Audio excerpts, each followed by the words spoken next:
Hey Karen.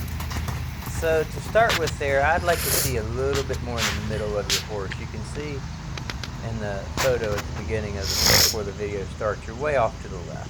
Okay? That just puts the horse off balance a little. And then when you jump this jump, you immediately turn right. I think there was 2 or 3 strides there after that jump. I'd like you to hold true to that line going away. It's going to give you an extra 15 seconds before your next jump to calm your horse down and think about what's going on. So you land here, stay straight longer through that. Right there you're turning and there's really no need to do it. Okay? Then I like how she comes into this line. Very smooth. Everything's calm there. She waited for you. But there you needed to let go. So you didn't have to ride up later in the line. It's going to be better if you can teach her to settle all the time. Okay, coming out of your line. Her canter is so much better. It's so much stronger and has a better rhythm to it. It's going to make things a whole lot easier. Everything is already so much smoother. But I would love to see you going straighter away and really commit to straighter away, as in your body staying square going away. Okay? So while you jump this jump, see you're already starting to commit to the left turn there a little bit too early. And one of the videos when you're showing, you have to do a right to left lead change, and there you do a great job of staying out because you have to do your lead change. Okay? The other thing that I'm noticing with her, and it could be different off of different leads, it's a little hard to tell in the video, but there's a lot of shift left and right at the jumps. Like you probably want to say, hey, she jumps this way or jumps that way. But there is a shift in front of the jump, but that's what you need to get rid of first. Okay? So when you're jumping around, pay attention to whether or not the horse is trying to step left in front of the jump or right in front of the jump so that she can jump the other way. That's what's happening a bunch here. So this one you'll see you stay straight and you're really focused on straight away. So you bring her back to the right there for a second. You need to do that whether you're on the correct lead or not. Okay? That'll give you 2 more strides to your next jump. Alright? The rush in her picking her head up after the jumps, I want you to try to get that out of your mind a little bit. Try not to fight her for the perfect distance. Okay? And coming out of that diagonal line, you wanted to tip off to the right again. And so here in a minute we're going to duplicate that last line, and I'm going to show you what I mean about you staying really straight. It's going to start here in just a second. So,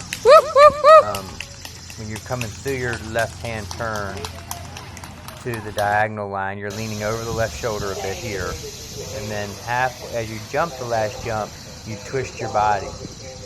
So now you're in your left stirrup, and that's why she landed right. Now you twist your body trying to get her to land right, but when you twisted, that made her land left. So stay true with your weight and your eye, and keep your outside shoulder and her outside shoulder straight on those lines. And that's going to help you clean it up and make a much cleaner, straighter path away from the jump. Okay? All in all, I think she looks a ton better. I think that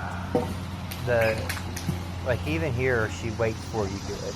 You know, it's a little bit of a head up type of thing, but she did steady there for you. There again, though, you're 7-8 feet off the ring rail. Get on over there and use your ring.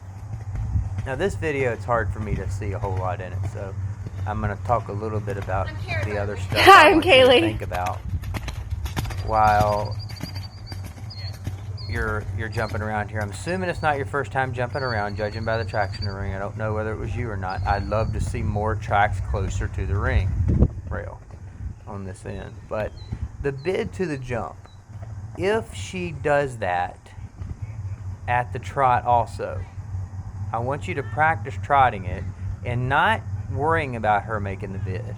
I want you just to sit still and be a little bit okay with it. Okay, if you take away the head toss and her nervous, neurotic movements in front of the jump, she still jumps it good. So some of that stuff, if you can give up feeling like, you cut that corner terrible, by the way. If you can give up feeling like her extra energy is causing an issue and just be okay with being a little bit closer to the jump, then she'll get better at jumping from the deep distance, and the deep distance won't matter as much. And you can get more comfortable than just setting quiet, letting her be deep, and letting her use herself.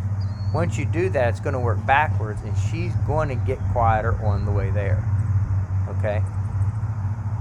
You want to try to stay away from doing anything that pushes her into the bridle.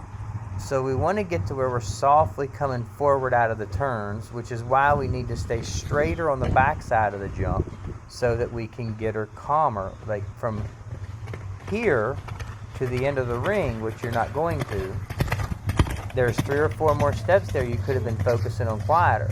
Then by the time you get to this spot in your ring and you're approaching your next jump, it would be a calmer, quieter canter, which you'd be more likely to allow the horse to step up. Okay? Thank you so much. I think that's the biggest deal right now. I think that's really what you need to focus on the most, is being okay with her nervousness and not letting that talk you into taking her back. And then also really staying straight away from the jump. Okay? I'm going to give you a phone call in a second, and then I'm going to put this stuff on YouTube and send you the link later when I can take the time to download it, because it takes forever. Talk to you soon.